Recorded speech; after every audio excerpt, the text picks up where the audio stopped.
अल्फाज की दुनिया के दोस्तों, मैं ममता तिवारी एक कवि, लेखक, समाज सेवी, व्याख्याता, यूट्यूबर, इंस्टा पे 13-14 किताबों के साथ एक डायरी, 2 आलेखों का संग्रह लिए एक माँ, एक हमसफ़र, दोस्त, मददगार, बाहें फैलाकर अपनी दुनिया में आपका स्वागत करते रोज़ पूछती हूँ, और क्या कह रही है ज़िंदगी। नमस्कार दोस्तों, क्या कह रही है ज़िंदगी में आज मैं एक अद्भुत विषय के साथ आपके साथ उपस्थित हूँ। और अद्भुत विषय के साथ उससे जुड़ी एक किताब अभी मार्केट में आई है, जो कि हमारे मित्र डॉक्टर सत्यकांत त्रिवेदी बंसल हॉस्पिटल में जो साइकाइट्रिस्ट है उन्होंने निकाली है। और सबसे खूबसूरत बात यह है इस किताब की कि पूरी तरह से हिंदी में है, क्योंकि हमारे यहाँ हिंदी रीडर्स ज़्यादा है। उसका नाम है ओवर थिंकिंग से आज़ादी, win the battle of your mind. इस किताब का कवर डिज़ाइन जो है हर्षिता अग्रहरी ने किया है। इसका इनर लेआउट में बड़े प्यारे पिक्चर्स हैं, ये मिताली पाल ने किया है। और ये प्लस परमेश नाम के जो वो है संस्था की तरफ से इन्होंने इसको पब्लिश किया है। इस किताब में जो है उन्होंने अपने मन की बात भी बहुत प्यारी की है, और इसकी शुरुआत की है, किस सोच में उलझे हो तुम, और चलो सुकून की ओर पहला कदम बढ़ाएं। और एक बात उन्होंने बहुत अच्छी की है, उन्होंने भले ही नाम बदल दिए हों, लेकिन उन्होंने, क्योंकि उनके साथ एक चीज़ बहुत अच्छी है कि उन्होंने जो केस हल किए हैं उसमें से कई लोगों ने परमिशन दी, कई लोगों ने अपने नाम जैसे थे वैसे ही यूज़ किए, तो उसमें उन लोगों की कहानी दी है। और जैसे प्रियंका का आंसू से मुस्कान का सफ़र, और इस तरह से करके ओवर थिंकिंग से आज़ादी में पूरे 29 उन्होंने पार्ट में उसको बांटा है। और ऐसा नहीं है, उन्होंने हर सब्जेक्ट को लिया है, केवल मेडिकल से जुड़ी बातों को नहीं लिया है कि ये दवाई खा लीजिए तो आप ओवर थिंकिंग से बचेंगे या ये करें। उन्होंने मेडिटेशन, ध्यान, योग, पूजा, गीता, हर चीज़ के बारे में बताया है कि किस किस चीज़ से आप सुकून पा सकते हैं। आप अगर उम्मीद कर रहे हैं कि एक साइकियाट्रिस्ट ये लिख रहा है कि आप बस हमारे पास आइए और हम आपको मेडिसिन देंगे, आप ठीक हो जाएंगे, तो ये आपकी सोच बिल्कुल गलत है। मुझे तो लगता है इसमें, इस पूरी किताब में दवाई का पोर्शन उन्होंने बहुत ही कम रखा है, और बाकी चीज़ें बहुत अच्छे से एलाबोरेट करके बताई हैं, जिससे व्यक्ति को लगता है कि वो इस किताब की चीज़ें करता है। और एक बात इस किताब की बहुत ख़ास है कि हर छोटे से आर्टिकल या स्टोरी के बाद उन्होंने 5 सीखे दिए। जैसे एक प्रियंका की स्टोरी के बाद आप समझ जाएंगे वो किस टॉपिक पे होगी, कि हर किसी की ओवर थिंकिंग की यात्रा अलग अलग होती है, और अपनों से मदद लेने में या मतलब जैसे घर में भी डिस्कशन करने में ये संकोच की बात नहीं है। आप डिस्कशन तो करें, ठीक है, कई लोग अभी भी इसको पागलपन समझते हैं लेकिन उनका ये कहना है कि काउंसलिंग करवाना ज़रूरी होता है, और कई बार स्थिति ऐसी भी हो जाती है कि दवाइयों की भी ज़रूरत पड़ती है। परिवार और इमोशनल सपोर्ट बहुत ज़रूरी होता है, और साइकियाट्रिस्ट से मिलना, कोई उनका कहना है, कहीं कलंक का विषय नहीं है। तो उन्होंने सोचा सोच कब बन जाए बोझ, ये विषय उन्होंने बहुत अच्छा लिखा है, और इसको एक्सप्लेन किया है। उन्होंने कुछ मेडिकल टर्म्स का यूज़ किया है, जैसे रूमिनेशन और पुरानी बातों या पास। ज़्यादातर तो देखिए हम लोग ओवर थिंकिंग पुरानी बातों को लेकर ही करते हैं। अब उसमें भी जैसे उन्होंने कितनी अच्छी बात दी है कि अपनी खुद की आत्म आलोचना करने से बचें, भविष्य की अनिश्चितताओं को स्वीकार कर लें, आज के जीवन में जिएं, वर्तमान में जिएं। शारीरिक लक्षणों से भी कुछ पता चलता है, जैसे हर समय सिर में दर्द रहना, थकान रहना, तनाव रहना, फटीग, और बड़े बड़े निर्णयों के बारे में सोचते रहते हैं। उनका कहना है कि आप छोटे निर्णय, पहले छोटे छोटे से निर्णय लीजिए, उनके बारे में हल निकालिए। और हर व्यक्ति की सोच की गठरी अलग होती है, और उसका बोझ उसको खुद उठाना पड़ता है। इतनी खूबसूरत तरीके से लिखा है कि मुझे पढ़ने में, मैं एक सिटिंग में इस किताब को पढ़ गई। आत्म जागरूकता और मानसिक स्वास्थ्य की देखभाल हमें खुद करनी पड़ेगी, कोई दूसरा आकर नहीं करेगा। और इसके लिए आपको सबसे बढ़िया तरीका तो उनका एक ही कहना है कि आप किसी से शेयर करें। और हम अक्सर अपने बुज़ुर्गों को देखिए अकेला छोड़ देते हैं, बच्चों को सोचते हैं वो खेल रहे हैं, मस्ती कर रहे हैं, पर ये आपकी गलत सोच है। बच्चे भी ओवर थिंकिंग का शिकार हो सकते हैं, और उनको आप कैसे महसूस करें, क्योंकि वो नहीं समझ सकते कि वो ओवर थिंकिंग का शिकार हो रहा है, क्योंकि अधिक चिड़चिड़ापन, पढ़ाई में मन नहीं लगना, खुलकर बातचीत नहीं करना, ये सब ओवर थिंकिंग के शिकार है। वो बहुत सारी स्टोरीज़ बनाते हैं, उनका कहना है।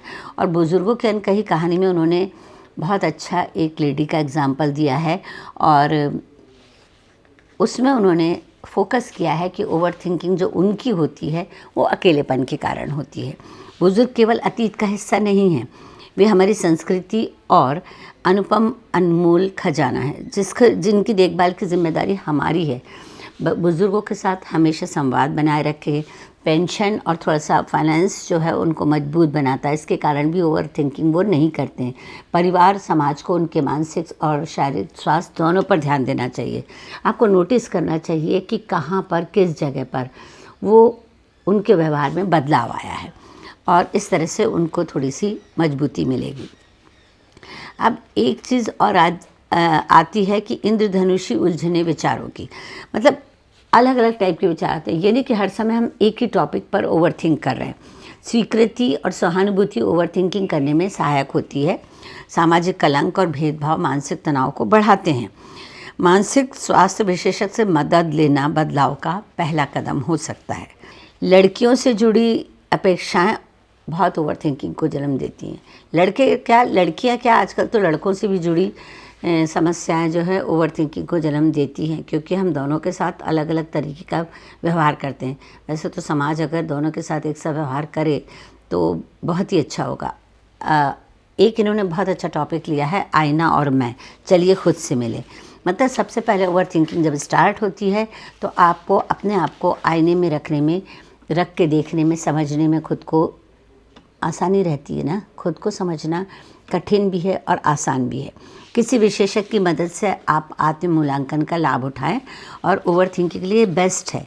और इसके बाद इन्होंने एक टॉपिक और भी दिया है, फूड एंड फिटनेस का। मेरे ख्याल से ये वही है जिसके बारे में मैं सवाल करने जा रही हूँ कि लाइफ स्टाइल बदलने से कई लोग ड्रिंक्स लेते हैं, धुएं और बॉटल में डूबे रहते हैं। जैसे कोरोना के समय की स्थिति का आपने वर्णन किया है, तो इसके लिए उन्होंने कहा है कि सामाजिक जुड़ाव ज़रूरी है, आर्थिक सुरक्षा ज़रूरी है, क्योंकि ये कोरोना के समय सब हुआ था तो कई लोगों ने अपना मानसिक संतुलन खो दिया था। स्वास्थ्य पर फोकस रहना, वर्तमान में जीते रहना। और हाँ, एक बात, एकदम से कोई भी जो टेक्नोलॉजी आती है आप उसमें डूब जाते हैं। जैसे आजकल लोग एआई के पीछे पागल हैं। हाँ, हर चीज़ में संतुलन या बैलेंस लगा के रखना चाहिए। एआई आपको उलझा के रख देता है, फिर आप अपने मस्तिष्क का उपयोग करना नहीं चाहते।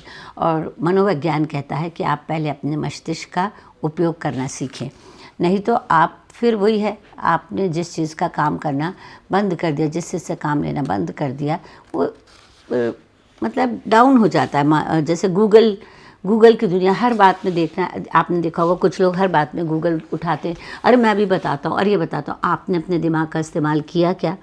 तो इसलिए उनका कहना है कि ज़्यादा जानकारी से भी बचें। मतलब आपको जितनी जानकारी की ज़रूरत है आप उतनी जानकारी मतलब रखें अपने उसमें, ज़्यादा वो नहीं करें। डिजिटल डिटॉक्स को अपनाया, यानी हफ्ते में एक दिन पूरा गूगल, सोशल मीडिया, मोबाइल, इन चीज़ों से दूर रखें खुद को। और लेकिन उन्होंने एक बहुत अच्छी चीज़ दी, मुझे बहुत अच्छा लगा कि इसमें धर्म, अध्यात्म और ध्यान से मानसिक शांति का रास्ता ढूंढे। तो लोग बाग कहेंगे कि एक साइकियाट्रिस्ट ऐसी बात कर रहा है। हाँ जी हाँ, एक साइकियाट्रिस्ट ही ऐसी बात कर सकता है। उन्होंने कहा है 10 मिनट आप मेडिटेशन करें, प्रार्थना करें। अगर आपको पूजा में मन लगता है तो पूजा करें, आप उसको ढोंग ढपारा नहीं समझे।